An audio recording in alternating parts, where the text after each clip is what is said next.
তো বন্ধুরা, শুভ নববর্ষ, সবাইকে শুভেচ্ছা জানিয়ে আজকে আমি আবার একটা নতুন ভিডিও শুরু করে দিলাম।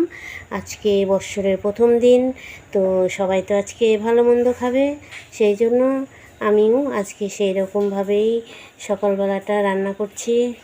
সকালবেলা পুজোর কাজ সেরে এই যে পেঁয়াজ দিয়ে আলু ভাজা করব, আর এখানে পটল ছুলে নিয়েছি, পটল ভাজি করব, আর এই লঙ্কাগুলো আলু ভাজাতে দেব। ভাত বসিয়েছি, ডিম আর আলু সিদ্ধ বসিয়েছি। ডিম আলু দিয়ে সকালবেলা তরকারি করব, আর পটল ভাজি সঙ্গে আলু ভাজা আছে। এটা দিয়ে সকালের খাবার আয়োজন করেছি। আবার দুপুরবেলা মাংস নিয়ে আসবে, তখন মাংস রান্না করব। তো আজকে বৎসরের প্রথম দিন, আজকে ভাবলাম ছেলের পছন্দের মতন সকালবেলা খাবারটা রেডি করি। ডিম খেতে পছন্দ করে, তাই ডিম আর আলু সিদ্ধ বসিয়েছি। চলো তোমাদের সঙ্গে শেয়ার করি। বুঝতেই তো পারো বন্ধুরা, আজকে বৎসরের প্রথম দিন। রোজ দিনই যেরকম কাজ করি, তার থেকেও আজকে একটু বেশি কাজ। রোজ দিন তো সকালে পুজো দিয়েই দিনটা শুরু করি, আজকেও সেই রকমই। তো পুজো সেরে রান্নাঘরে চলে এসেছি। তো এখানে দেখো, এই যে ভাত হচ্ছে, আর এখানে এই যে ডিম আলু সিদ্ধ বসিয়েছি। তো ছেলে খুব পছন্দ করে ডিম খেতে, সেই জন্য আজকে ওর পছন্দের খাবারটাই সকালবেলা রেডি করে দিচ্ছি।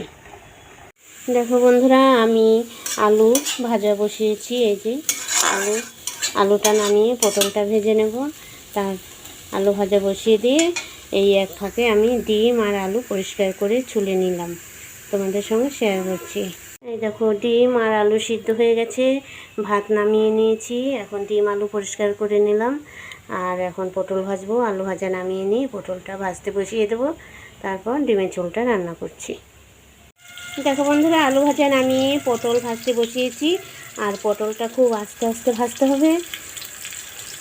গ্যাসটা জোরে দিলে পটল পুড়ে যায়, সেই জন্য আমি পটলটা একটু ছুলেও নিয়েছি। তোমরা দেখতে পেয়েছো হয়তো, আমি পটল ছুলে ভাজা করছি। আমার ছেলে খোসা থাকলে খাবে না, সেই জন্য পটলটা একটু একটু করে ছুলে নিয়েছি। তো চলো পটল ভাজাটা নামিয়ে নিয়ে আসি। তো বন্ধুরা দেখো, আমার রান্না হয়ে গেছে। সকালবেলার খাবার দিয়ে দিয়েছি টেবিলে, এখন ছেলে চলে আসবে খেতে। আজকে কেউ কোথাও যাবে না, সবাই বাড়িতেই আছে। আর এই দেখো, আজকে বৎসরের প্রথম দিন বলে একটু মিষ্টি মুখ করার জন্য দই মিষ্টি দিয়েছি। তো দুপুরবেলা আবার মাংস আনলে মাংস রান্না করব। এখন সকালবেলা ডিম দিয়েই খাবে সবাই। তো আমার রান্নাটা তোমাদের তো সেইভাবে আজকে দেখাতে পারিনি। খাবারটা কেমন লাগলো একটু কমেন্টে জানিও। আবার নতুন ভিডিও নিয়ে তোমাদের সামনে চলে আসব। আর তোমাদের জন্য রইল নতুন বৎসরের শুভেচ্ছা। ভালো থেকো, সুস্থ থেকো। আজকের মতো এখানেই রাখছি, টাটা।